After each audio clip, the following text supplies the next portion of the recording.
Okay, so for next time, just so we're all clear on what we're doing, remember that there's another response paper due tomorrow, and that for Tuesday, you're reading John Keats's poem, The Eve of St. Agnes, where you're going to see like one of the fullest developments of the Romantic approach to medievalism, and you're going to see a kind of strong influence of the Gothic in that. So I'll send you discussion questions for that next time.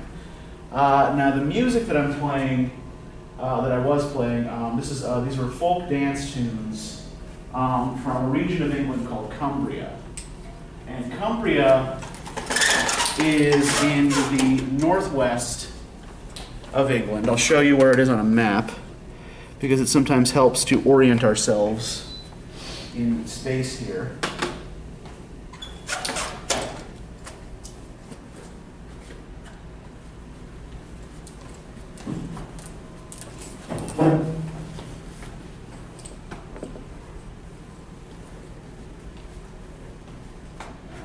Come on, anytime now. So we can see, right, the Scottish border is about here. So Cumbria is in the extreme northwest of England.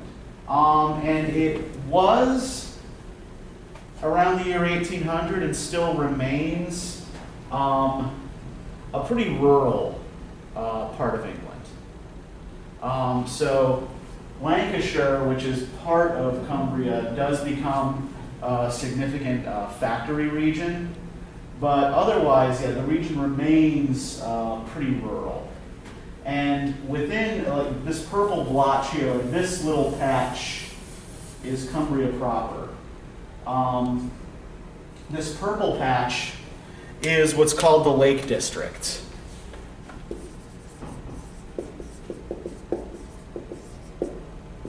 And the reason the Lake District is culturally important is not simply because it is, home to a number of beautiful natural vistas, and it's a great place. It's still a great place for walking tours and things like that. It's still a popular tourist spot, but mostly because this is where the Wordsworths and Samuel Taylor Coleridge were living at the time that British Romanticism comes into its force, right? So much of early British Romantic writing is directly influenced by the people and the landscape of this particular region. And the house that William and Dorothy Wordsworth lived in with their brother John during the period that Wordsworth was becoming famous as a poet was called Dove Cottage in Grasmere. It's still there.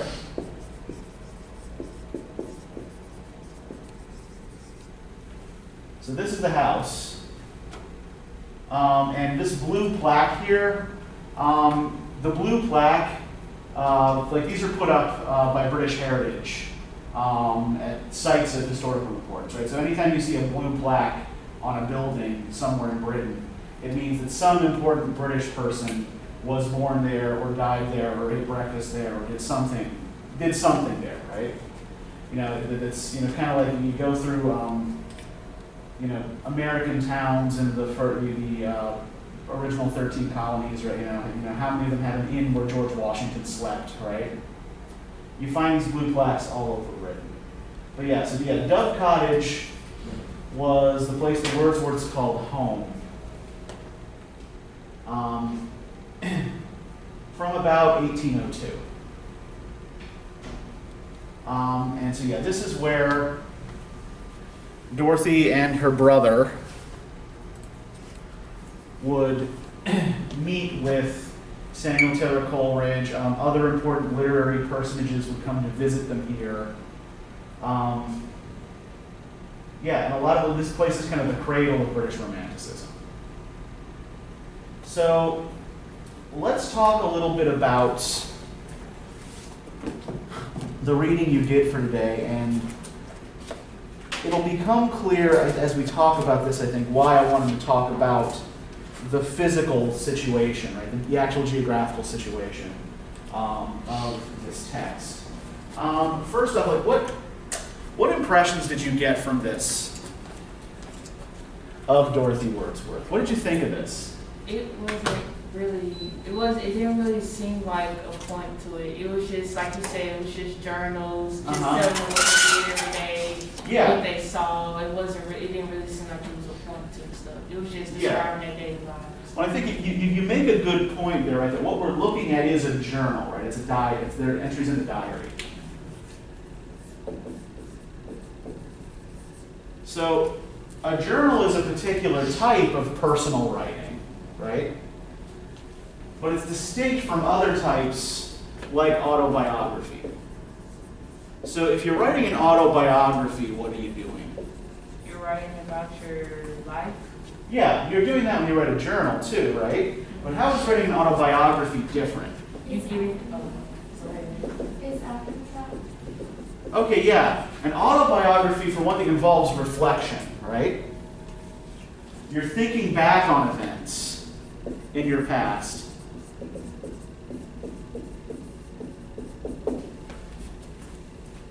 In the light of present experience, right? So you're going back and selecting episodes from your life that seem important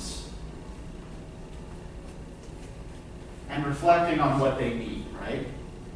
Because yeah, if you do just give people a day-to-day list of what you did and what you ate and what you saw, then you don't have a narrative, right? An autobiography is still a constructed narrative. And the autobiographer or biographer, if you're writing someone else's life,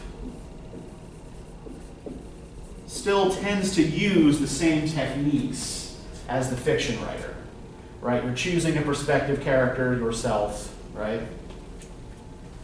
And you are putting events together in a way that constructs a logical narrative. Now, what else makes autobiography different? Think about it in terms of audience. Who's it? You're aiming towards people that maybe want to know more about the person? Well, I think the key point there is people, right? An autobiography, you are writing for other people to read about you, right? If you're writing a journal or keeping a diary, who is that intended for? You. Yeah. This is not a public form of writing, right? This is a private form of writing. So she never intended these journals for publication. She didn't intend really for anyone else to read them except maybe her brother, right? So a journal is intended to be private, and I think, as somebody noted, it's very much about present experience, right? You're writing down what you saw more or less the day you saw it, or what you experienced more or less the day you experienced it. And you might use that as material for reflection later on, as we see, William Wordsworth uses a lot of the material that Dorothy gathers in poems, right? But the act of writing the journal is itself just, right, pure present.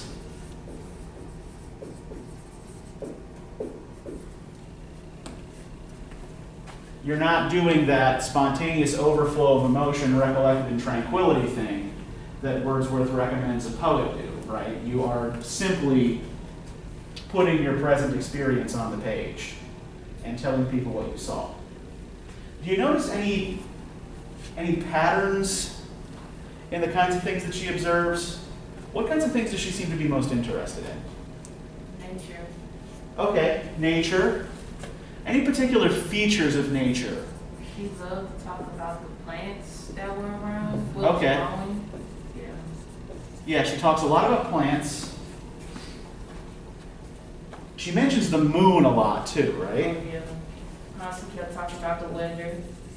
Yeah, and what's the weather usually like? It's good and sunny. Yeah, there are good and sunny. She always talks about mist too, right? Yeah. There's a lot, and part of that is, you're in northern England, right? It's always foggy, it's always misty. You just kind of got to get used to that. But yeah, she talks a lot about the weather. And yeah, there is this kind of like push and pull between sun, right, mist or fog, right? Anything else you notice they're talking a lot about that maybe doesn't specifically have to do with nature, but has to do, pardon? She talks a lot about William, yes. There's a lot in here about William. And indeed, like one of the things that scholars have used Dorothy's journals for is primarily as a source of information about William's creative processes, but I think that actually does Dorothy a disservice. It sort of kind of treats her as though she's only an adjunct of her brother, right? That she's only important because her brother was an important poet. And I think that there's a lot of other stuff we can get from these journals that even if it's not what we would call like something of high literary merit, although she does actually have pretty powerful observational skills, we can see a lot about early 19th century rural life in England, especially from the perspective of a single woman who is, by the time she's writing these journals, already unlikely to ever marry. And I think that's one thing that we should sort of spell out here is what Dorothy's social position would have been and how that affects the kinds of things that she notices, right? So, the Wordsworths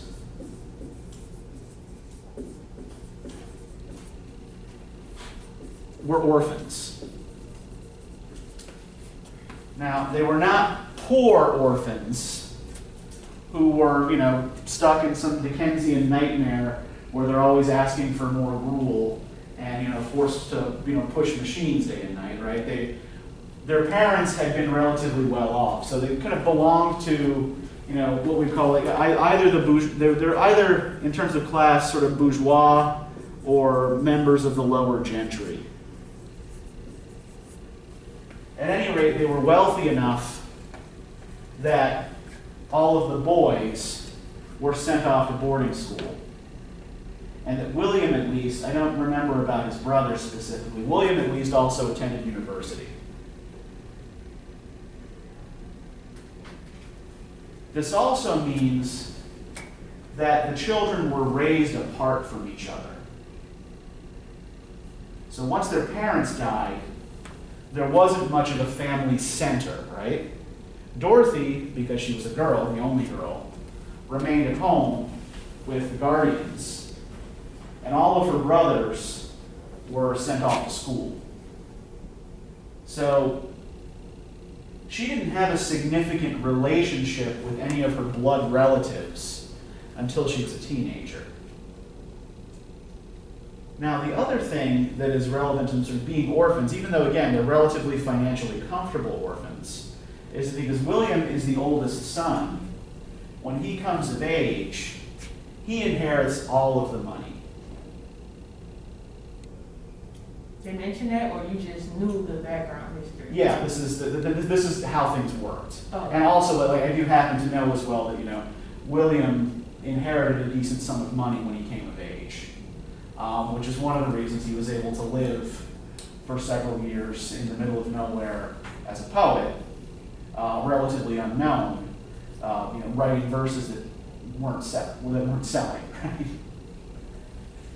It's only later on, after he achieves fame and has already kind of exhausted his best work, that he gets a government stipend that he can live on. So, what this means for Dorothy, right? Dorothy has no money of her own. Typically, women of her social class would have a dowry, which would be paid to any man who came along to marry them. But because of her status as an orphan, the fact that the inheritance then isn't quite as big as it otherwise would have been, means that Dorothy doesn't have one.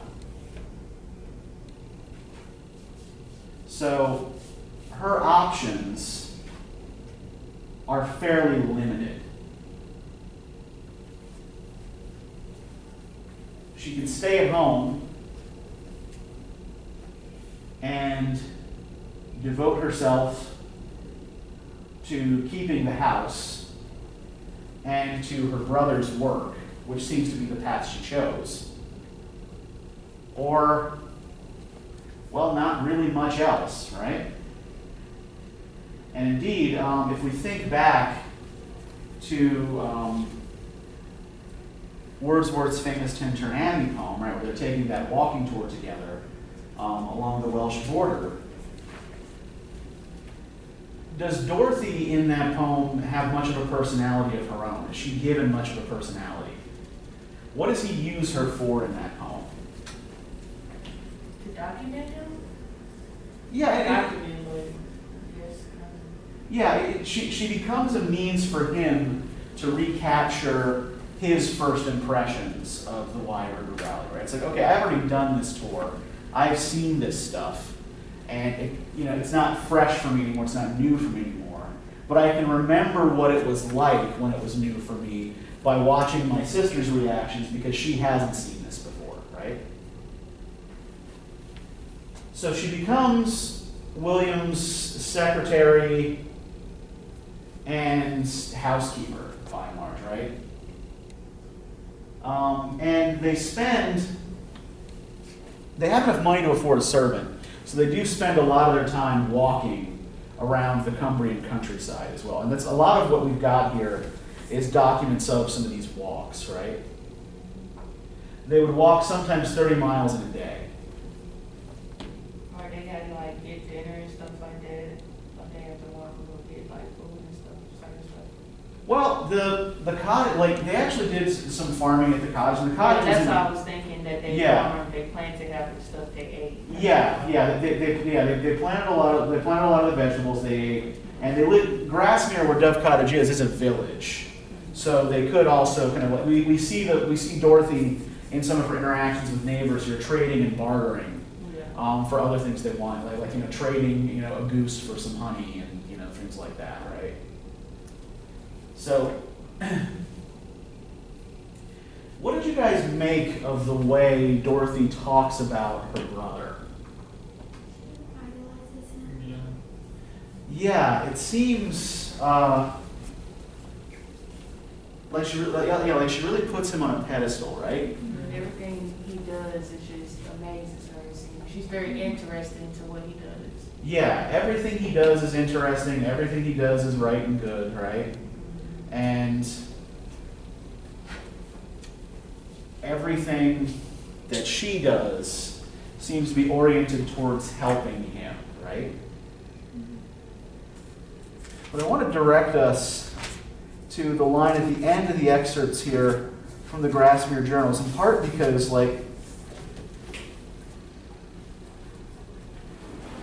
it always made, this particular sentence, or these three sentences, just always break my heart. On page 419, it is Christmas Day, Saturday, 25th December, 1802. I am 31 years of age. It is a dull, frosty day. So it's Christmas, it's her birthday, and this is all she has to say about it. I am 31 years of age. It is a dull, frosty day. And I just find it like that cuts me every time I read it, right? That, we're seeing expressed here a kind of like a sadness or a desperation that this person just has no outlet for, right?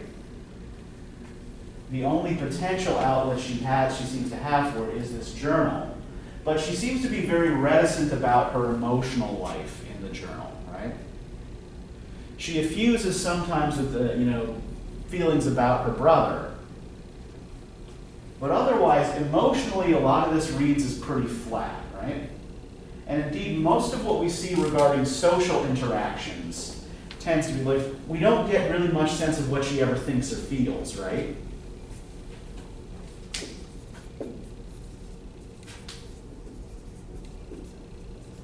Now, some of that might have to do with the type of writing this is, right? Again, right, this is a journal, not an autobiography, so it's not a species of reflective writing necessarily. It's just a record of experiences. But there are points where, she often leaves out the kinds of information that might actually be most interesting to a reader, right? If we look on page 413, for example, the bottom of the page, Monday, March 22nd. A rainy day. William very poorly. 2 letters from Sarah and 1 from poor Annette. Wrote to my brother Richard. We talked a good deal about C, that is Coleridge, and other interesting things.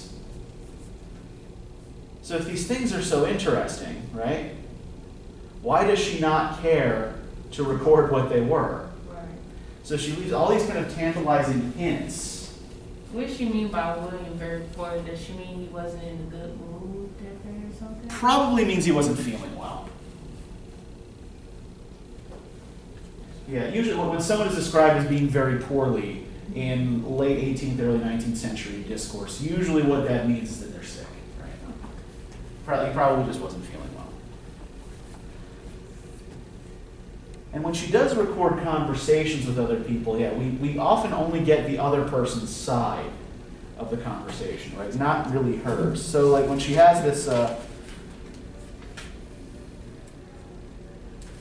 this talk with this woman, Peggy Ashburner, who I guess is a neighbor of theirs, on pages 412 and 413, she gives us a lot of what Peggy says about her financial and family situation, right?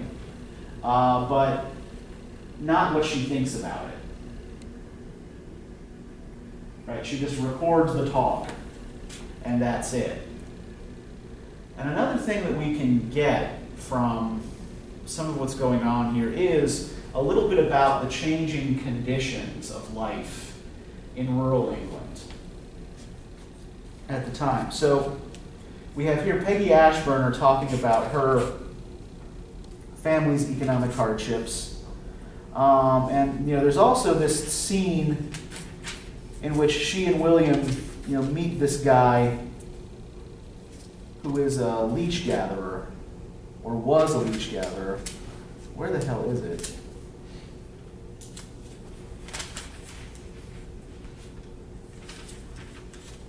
And she ends up talking a lot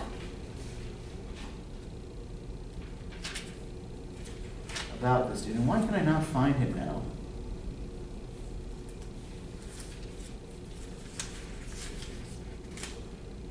Okay, here we go, page 411. Right. Friday, 3rd October, very rainy all morning. William walked to Ambleside after dinner. I went with him part of the way. He talked much about the object of his essay for the 2nd volume of Lyrical Ballads. And then this lengthy note accompanying that date, right? Oh, by the way. When William and I returned from accompanying Jones, we met an old man almost double. He had on a coat thrown over his shoulders, above his waistcoat and coat. Under this he carried a bundle, and had an apron on and a nightcap. His face was interesting. He had dark eyes and a long nose. John, who afterwards met him at Wythburn, took him for a Jew. He was of Scotch parents, but had been born in the army. He had had a wife, and she was a good woman, and it pleased God to bless us with 10 children. All these were dead but one, of whom he had not heard for many years, a sailor. His trade was to gather leeches, but now leeches were scarce, and he had not strength for it. He lived by begging, and was making his way to Carlisle, where he should buy a few godly books to sell. He said leeches were very scarce, partly owing to this dry season, but many years they had been scarce. He supposed it owing to their being much sought after, that they did not breed fast and were of slow growth. Leeches were formerly 2 shillings 6 per 100. They are now 30 shillings. He had been hurt in driving a cart, his leg broken, his body driven over, his skull fractured. He felt no pain till he recovered from his first insensibility. It was then late in the evening when the light was just going away. Now, this meeting with a strange person on the road, how does this strike you? Do you notice anything about her description of this person or this event? Did you just say she gathered leeches? Yeah. Like they meant like the blood-sucking little animals, yeah. They meant something else. Okay, so does anybody know why this guy would be gathering leeches? Didn't they used to use leeches to like put on people to treat them? Yeah, leeches were used in medicine, right? You know, there was still this ancient theory of what was called the four humors that took a very, very long time to purge from Western medicine. The idea was that if you were sick, it meant that the fluids in your body were out of balance, right? So one of the things they would sometimes do to try to bring your fluids back into balance was to drain your body of blood. So that was the kind of thing leeches were used for. And apparently, the reason why leeches are getting more expensive here is because medicine is also becoming more professionalized. It's being done less and less by like village wise women and more by professional doctors who are trained at universities. Now they're still doing the same damn things, right? These professional doctors are still coming around and sticking leeches on people. But they're also charging more. Yeah, I thought they were aren't they seen as parasites? They are parasites, yeah. And you know, there's no judgment attached to that term, right? That leeches are parasites. It's just scientific fact. But yeah, the prices are going up and the leeches are becoming more scarce because the professional doctors, with less attachment to the land than the old village wise people, are just snatching them up. Anything else you notice about the description of this guy?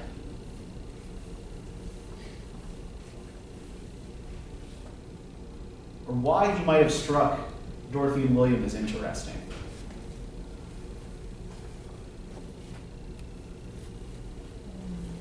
I was going to say, did he know that they had money, or no, they didn't have money, not around this time, not yet, right? They would have had they actually would have been socioeconomically a little better off than most of the rest of the villagers.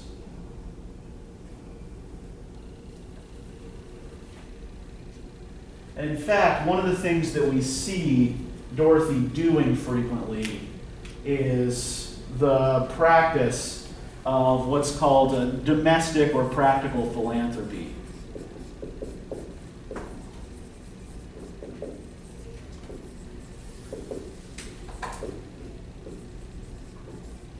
And this is something that is particularly expected of middle-class women in the period.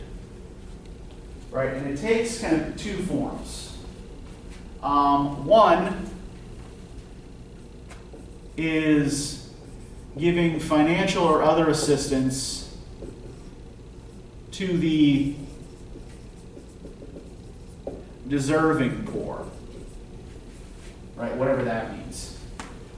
So having the judgment to decide which poor people deserve your help and which do not, right?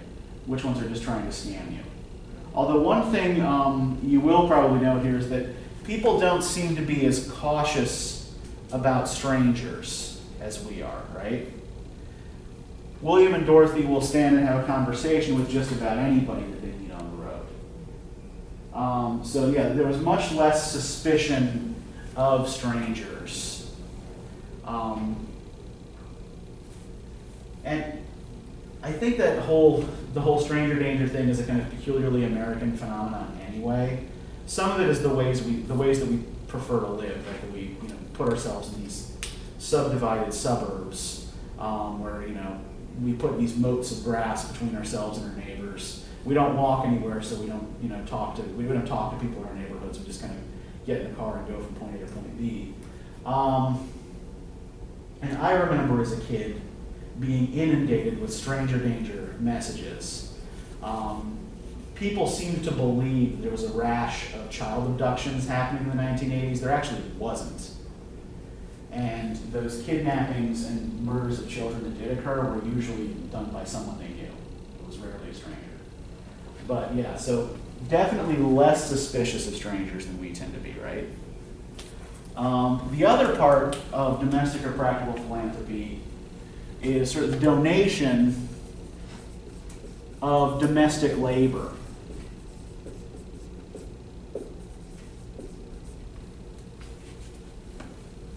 Right, so Dorothy spends much of her time when she's not out walking managing the household, right? She makes William's pens for him. She writes down poetry as he's composing, right? You know, note that she will say at various times that William composing, I am writing, right? So she's clearly making a distinction between those things. Right? Writing here seems to simply mean recording what William is saying. She helps, she plants in the garden, she manages the kitchen. She deals with the servant, right? So all of this falls under that notion of domestic philanthropy that was part of a middle-class woman's social duty.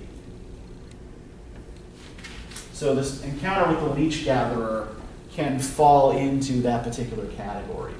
But we can also see here, so he used to be a leech gatherer. Right? What does he do now for a living? He begs, yeah. This leech gatherer, people like him were becoming more and more familiar on country roads in England for a couple of reasons, right?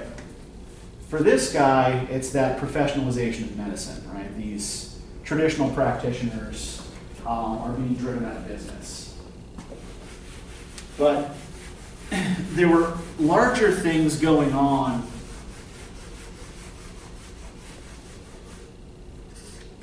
in rural English society that also affect people's livelihoods and their movements as well. So traditionally, villages would be organized around a patch of land called a village green or a common. Right, here you got all your little village houses. Anybody familiar with the concept of a village common, what it means? Somewhere that all the people that live there go to? Yeah, it wasn't like a park or anything, right? It wasn't recreational land. It was put to use. So most people in rural villages lived by subsistence farming. So, they might have on the village green, think of it as being similar to a community garden. Except that you could also use it to graze, if you had a cow or a couple of sheep, right? You could graze some livestock there as well. Now, what the country aristocracy decided was that this was economically unproductive use of land. And so, they began a process that was called enclosure. Right, what that meant was they started fencing in and subdividing these village greens to put them to more economically useful purposes, right? So this village green that would have sustained a number of small gardens and a couple of independent farmers, cows and sheep, would now be given over entirely to grazing for cattle and sheep, right? That belonged to the landlord, not to the villagers. Now what this meant is that the villagers' traditional means of supporting themselves was taken away. And so a lot of rural villages ended up simply breaking up, and people were forced onto the road to seek their fortune elsewhere. Eventually, as the Industrial Revolution takes hold, a lot of them end up in factories in large cities or towns like London or like Manchester. But yeah, at the end of the 18th, beginning of the 19th century, this is causing a great deal of economic hardship, right? The landlords are making a ton of money, and the villagers who used to rent from them are left out in the cold. So the example of the leech gatherer and of other beggars that Dorothy and William meet in their travels reflect this particular reality of rural life at the time. And I think we also can trace a kind of development of, like there's a definite thought process here in Dorothy's description, right? So first, we get the guy's appearance, right? She describes what he looks like to us.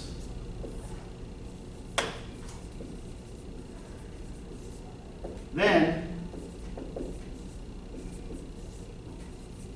she gives us his life story, starting with family,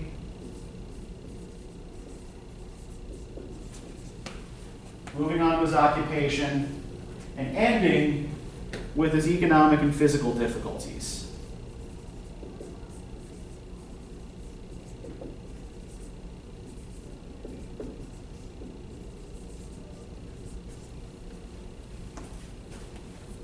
She follows more or less the same order of priority in other descriptions of people she meets in her journals. Remember, we're only seeing small excerpts, right? There's a hell of a lot more material that is not in this anthology.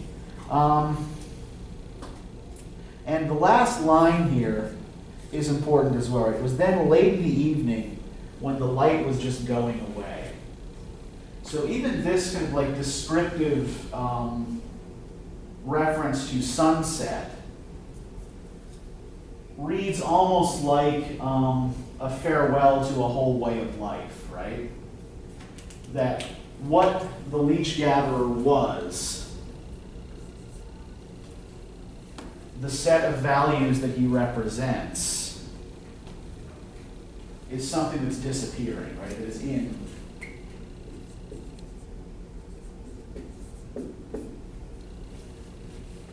It's breathing its last gasps, right? What do they mean? What do you mean by that? Well, it was then late in the evening when the light was just going. The idea of the light fading, the light going away, right? Mm-hmm. Just after they described this guy whose livelihood is basically gone. So the sunset here, the light fading away. Oh, you talking about when they used to describe? He said she was describing his physical features. I'm reading it right now. I forgot that part. Mm-hmm. Well, yeah. I mean, on one day, he is an old man. Mm-hmm. His family, apart from one son he never speaks to, is gone. His occupation is gone, right? Mm-hmm. And it doesn't look like there's anything ahead for him but hardship and eventual death, right? In part because of his physical disabilities and in part because of his overall situation, right? So he's being taken here as representative of an older rural life that is disappearing, right? So he's in his sunset, and so is the whole way of life that he represents. Does that make sense? Yeah, I okay. understand. So one thing that we haven't looked at here, I want to look in particular at two passages where she talks about her brother.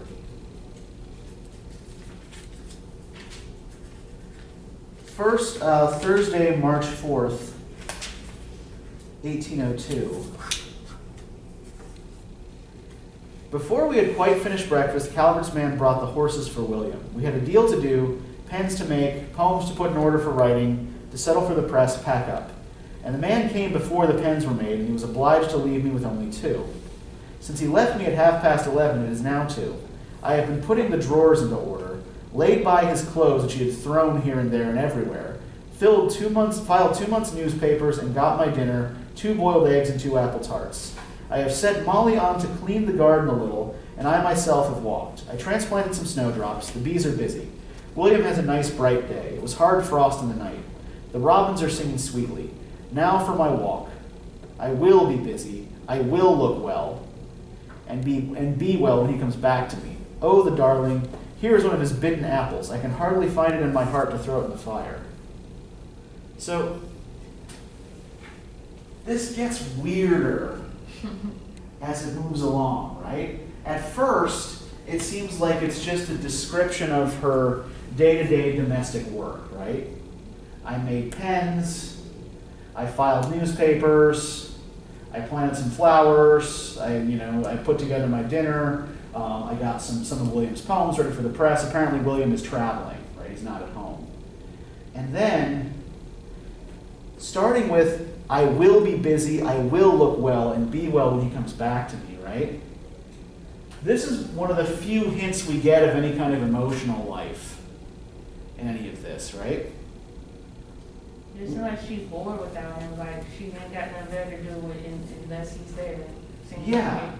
Yeah, she's clearly upset that he's gone, right? And resolving to be well or to be cheerful for his sake, right? And then it gets even weirder, right? Oh, the darling, here is one of his bitten apples. I can hardly find it in my heart to throw it into the fire, right? She's having trouble discarding this apple core that he's just left lying around, right? What's going on here? I noticed that too. It's like she's weirdly obsessed with him. Yeah. And in a lot of ways, he is kind of the center of her life, right? Yeah. Without him, it's like it's no her and her thinking, yeah. Yeah, she seems to have a hard time regarding themselves sometimes as separate beings, right? There's a lot of we, Right. and not a lot of I in her description of events. And then we see what happens when something threatens this we, right? It's one of the few other hints of emotion. And if we look on page 418, September 24th and following. Now, if it says September 24th and following, what does this tell us about when she was able to actually sit down and write this out? A few days later. Yeah. So this is actually one of those kind of few moments that is kind of built on reflection on something that's happened, right? Rather than simply recording the day's events. Mary first met us in the avenue. She looked so fat and well that we were made happy by the sight of her. Then came Sarah, and last of all, Joanna. And for remember that fat is not meant to be an insult here, right? She's talking like she looks plump and healthy, right? Tom was forking corn, standing upon the corn cart. We dressed ourselves immediately and got tea. The garden looked gay with asters and sweet peas. I looked at everything with tranquility and happiness, but I was ill both on Saturday and Sunday, and continued to be poorly most of the time of our stay. Jack and George came on Friday evening, 1st October. On Saturday 2nd, we rode to Hackness. William, Jack, George, and Sarah single. I behind Tom. On Sunday 3rd, Mary and Sarah were busy packing. On Monday, 4th October, 1802, my brother William was married to Mary Hutchinson. I slept a good deal of the night and rose fresh and well in the morning. At a little after 8 o'clock, I saw them go down the avenue towards the church. William had parted from me upstairs. I gave him the wedding ring, with how deep a blessing.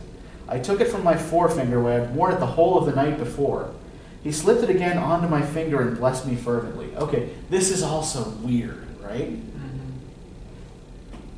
Now, one thing that we do kind of have to get out of the way, the relationship between brother and sister here seems weirdly intense, right? And I think one thing that contributes to this is, again, remember that they didn't actually grow up together. They didn't grow up in the same household and only became close as young adults. On top of that, and we'll kind of leave this where it is, I guess. One of the key components in sexual attraction is smell. And one of the reasons why we tend not to be sexually attracted to people who are closely related to us is because they don't smell right to us, right? We recognize the scent as, okay, like, no, this is family, this is off limits. William Wordsworth had no sense of smell. So, do with that what you will. It's something that a lot of people have a lot of scholars have speculated, or biographers in particular tend to be more interested in this, and whether the relationship between the Wordsworths really was that close. But yeah, at any rate, like she seems to have, she's worn the wedding ring herself all night, almost to state a kind of prior claim, right?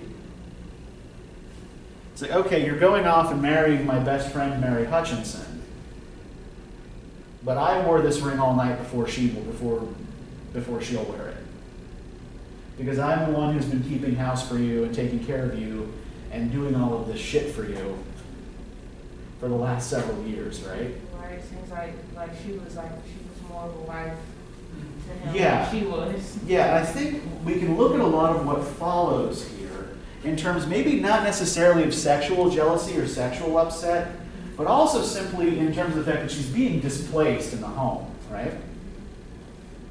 This we that she has carefully built up over several years is at best going to expand to 3 people. At worst, going to start excluding her, right? At any rate, she will never be as important in her brother's life after he marries as she was before. When they were absent, my dear little Sarah prepared the breakfast. I kept myself as quiet as I could, but when I saw the 2 men running up the walk, coming to tell us it was over, I could stand it no longer and threw myself on the bed where I lay in stillness, neither hearing or seeing anything, till Sarah came upstairs to me and said, "They are coming." This forced me from the bed where I lay, and I moved I knew not how straight forward, faster than my strength could carry me, till I met my beloved William and fell upon his bosom. So, yeah, go ahead, Alex. So did people not go to the weddings? Like how come she wasn't at the wedding? Yeah, that's what I was going to want to ask. Yeah, well, the idea of big weddings with lots of guests for ordinary people is a relatively modern one. There are all these, shows now with people planning these like giant extravagant weddings, right? Big weddings used to be something that only social elites did. And even they didn't always do it, right? It was part of kind of like showing off your largesse to the community, right? You didn't necessarily invite your own friends and family, you just invited people who lived nearby, right? So you're inviting people to come to the ceremony, really to give them a meal and maybe some booze and show off your prosperity, right? Especially if you've made a particularly good match for your children. But most weddings of ordinary people were small. The guests would often be limited to maybe 2 witnesses and whoever the officiant is. And if you were below middle class, you probably didn't get married at all. There was no real point. What marriage did legally was keep property in the same family. Right? So this way, you had a legal means of passing your property down to your legitimate heirs. People who were working class or below would typically, prior to the Victorian period, they would cohabit monogamously and they'd have children together. They'd call each other husband and wife. but they probably wouldn't actually go to get married because you had to pay for that, right? You had, at the very least, you had to pay the preacher. So when the leech gatherer, for example, talks about his wife, what he's talking about is more of what we call like a common law marriage. Is anybody familiar with that idea? Have you heard of a common law marriage?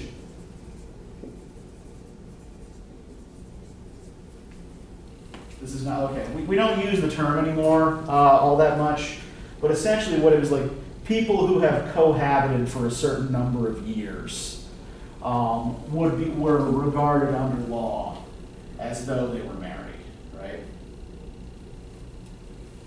I think some U.S. states actually do still have these statutes on the books, right? They're like, I think in Pennsylvania where I grew up, I think if you live together for 7 years, then you're regarded as legally married.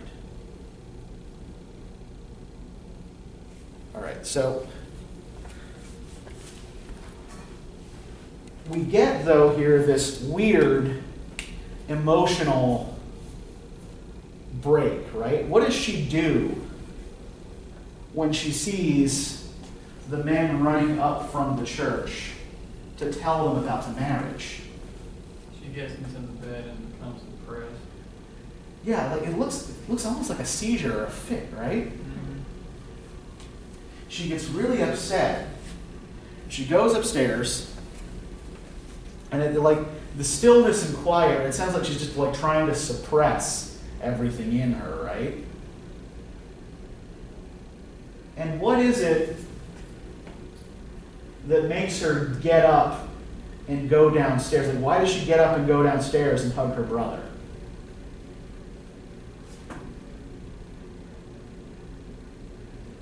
Because Sarah came up there. Yeah, someone came up and told her they are coming, right? So William and Mary are coming back to the house now. So you have to stop your little hissy fit and pretend to be happy for them, right? So she goes downstairs and acts normal, acts happy, because that's what's expected, right? Right. She's subordinating so much of her own emotional life to not upsetting her brother, right? To making sure her brother's affairs run smoothly. Again, part of this whole domestic practical philanthropy thing. And also part of the weird dynamic between the two of them, right? But things will never be the same for her. In fact, shortly after her brother's marriage, she stops keeping these journals. In fact, like the sentence we started with, Christmas Day, 25th December 1802, I am 31 years of age, it's a dull, frosty day. This is one of the last things that she writes in these journals. At the age of 47, she has a nervous breakdown, and her whole personality changes. She is bedridden for the remaining years of her life. Her brother and sister-in-law take care of her, and she becomes irritable and occasionally violent. What did she get sick, or she just got in just depressing state? It's hard to know for sure, in part because of like the state of early 19th century medicine was so rudimentary. What a doctor probably would have diagnosed her with is what they call hysteria. Now, hysteria refers simply to any kind of emotional disturbance, and it was regarded particularly as a women's problem, or women's disease. The word hyster in Greek means uterus. But did her brother and his wife ever know like why she got like this? She never said nothing, did she? Well, I mean, we can't know. You know, at the very least, you know, she didn't record it because by that time she largely stopped writing. And we don't have any private, we can't listen in on their private conversations, and there are no letters surviving that describe this, right? We have letters from, say, like William to other people describing Dorothy's condition and what they're doing for Dorothy and all that sort of thing. But we don't really have much of Dorothy's own voice then anymore. Yeah, Alex. After William got married, was she still like his assistant? Were they still as close as they were before? Yeah, she still lives in the household. Like, for one thing, where the hell else is she going to go, right? At the point where this ends, right, she's 31 years old, which by 1802 standards means that she's too old to get married, or at least too old for a first marriage, and she's never had a dowry anyway. Plus, other people who knew the Wordsworths said that Dorothy was also kind of socially awkward. She was not comfortable around people outside of her immediate circle of friends and family. So that would have also made marriage difficult. Just finding a husband would have been difficult. So yeah, no place else for her to go, really. So what she ends up doing is, continuing as William's secretary. She also spends a good bit of time taking care of his children. So she continues to kind of participate in this domestic economy without any real sort of public participation. But one thing that we see in her observations of nature is not just that she's gathering material that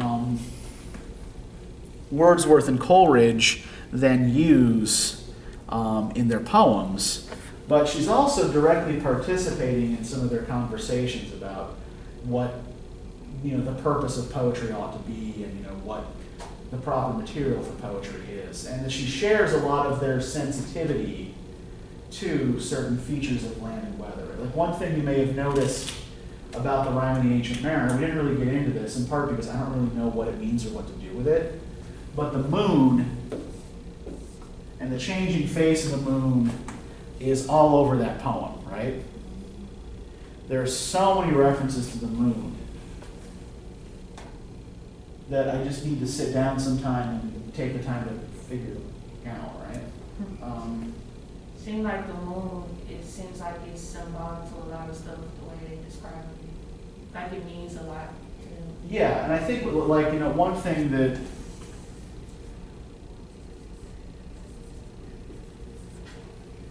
might be important about the moon is the fact that it's cyclical, right? The sun makes its daily journey, the sun doesn't actually journey around the earth journeys around the sun, right? Let's make sure we're all clear on that, right? But yeah, we see the sun take the same course in the sky every day, right?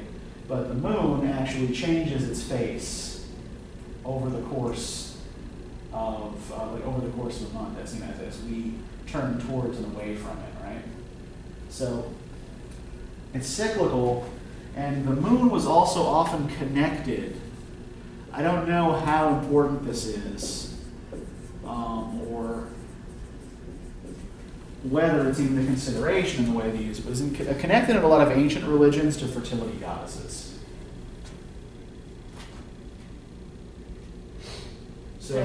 Pardon? What did you say? Say again? In a lot of ancient religions, the moon was, as a symbol, was connected to fertility goddesses. So, for example, there are a lot of, particularly around the ancient Mediterranean, there are a lot of goddesses you see represented with, the crescent moon as the symbol on their crown, things like that. So, yeah, again, not sure this has anything to do with anything, but such as it is. Okay, so I want you guys to keep all of this stuff in mind. I want you to keep the stuff about rural life in mind as we start talking about the Industrial Revolution in a couple of weeks. And I want you to keep the stuff about middle-class women's lives in mind as we transition into Victorian literature. And also when we talk about Mary Shelley next week. We're going to read a story by Mary Shelley that is going to... the perspective character is a man, but women's issues are actually pretty important in that particular story. But for next time, you're reading The Eve of St. Agnes, John Keats, and Yes, I will send you discussion questions for that this afternoon. All right, any questions? Yes, Kyla.